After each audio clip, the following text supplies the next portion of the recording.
జగన్మోహన్ రెడ్డి గారి ఆదేశాల మేరకు మన రాష్ట్రంలో ఇప్పుడు ఉన్న కూటమి ప్రభుత్వం చేసిన అన్యాయం, దుర్మార్గం, డిఎస్సి మెగా డిఎస్సి అని చెప్పి దాన్ని ఆ సీట్ని అమ్ముకోవడం, ఇది ప్రజల్లోకి తీసుకెళ్లాలని ఈరోజు మేము రోడ్డు మీద రావడం జరిగింది.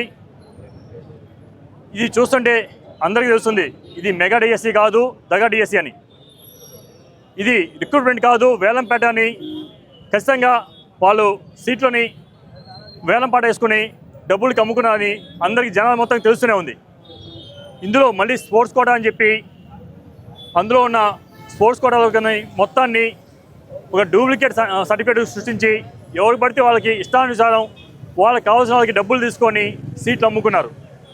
ఇది నిజం కాదా?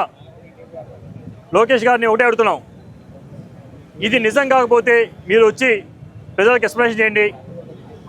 కోర్టు ఆదేశాలను కూడా వాళ్ళని పట్టించుకోవట్లేదు. అర్హులైన ప్రతి ఒక్కరికి ఉద్యోగాలమని కోర్టు ఇచ్చింది, దాని జోలు కూడా పోవట్లేదు. ఇది కేవలం కూటమి ప్రభుత్వం వాళ్ళు ఇచ్చిన వాగ్దానాన్ని మర్చిపోయి వాళ్ళు ఫస్ట్ సంతకం అని చెప్పిన డిఎస్సిని ఇంత ఘోరంగా వాళ్ళకి ఇష్టానుసారంగా వాళ్ళకి కావాల్సిన వాళ్ళకి సీట్లు ఇచ్చుకున్నారు, వాళ్ళకి కావాల్సిన వాళ్ళకి ఉద్యోగాలు ఇచ్చుకుంటున్నారు.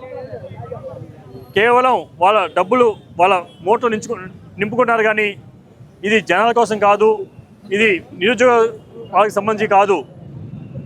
కూటమి ప్రభుత్వం ఇప్పుడున్న లోకేష్ గారు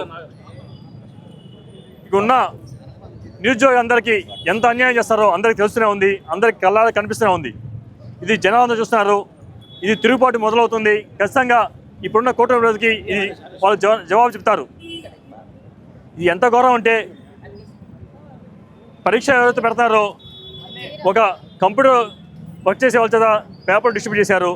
మరి వాళ్ళకే ఫస్ట్ ర్యాంక్ వస్తే అది కళ్ళారా కనిపెట్టేదానికి మళ్ళీ అని అంటే ఆ ర్యాంకింగ్ సిస్టమే మార్చేశారు, ఆ లిస్ట్నే డిలీట్ చేశారు. ఇది ఏం చూపిస్తున్నారు? వాళ్ళు జనాలకి ఏం చూపించాలనుకుంటున్నారు? అంటే జనాలు ఇంత పుచ్చాలనుకుంటున్నారా? జనాలు అందరూ చాలా తెలివిగలవాళ్ళు, అన్నీ గమనిస్తూనే ఉన్నారు. దీన్ని ప్రతి ఒక్కటి వాళ్ళు గుర్తుంచుకుంటారు, ప్రతి ఒక్కదానికి ఆన్సర్ చెప్తారు. మేము అడుగుతుంది ఒకటే, ఈ కూటమి ప్రభుత్వం ఇప్పుడు జరిగిన డిఎస్సి నిజంగా జరిగి ఉంటే, ఇది దగా డిఎస్సి కాకపోతే దానికి సిబిఐ ఎంక్వైరీ చేయండి, లేదా కోర్టులో పెట్టి దాన్ని రుజువు చేసుకోండి. ఇది ఖచ్చితంగా దగా డిఎస్సి, సీట్లు అమ్ముకున్నారు. ఇది కల్లారా ప్రతి ఒక్కరికి తెలుస్తుంది, జనాలకి ఎదురుగా చూపిస్తారు. ఇది ఇప్పటికైనా ఈ కూటమి ప్రభుత్వం ముందుకొచ్చి దీని మీద సిబిఐ ఎంక్వైరీ చేసి నిజాలు బయట పెట్టాలని అని కోరుకుంటూ ఈరోజు ఈ కార్యక్రమం చూపించిన ప్రతి ఒక్కరికి, ప్రతి YSRCP student wing, youth wing అందరికీ నా ధన్యవాదాలు తెలుపుకుంటూ సెలవు ఇస్తున్నాను. Thank you.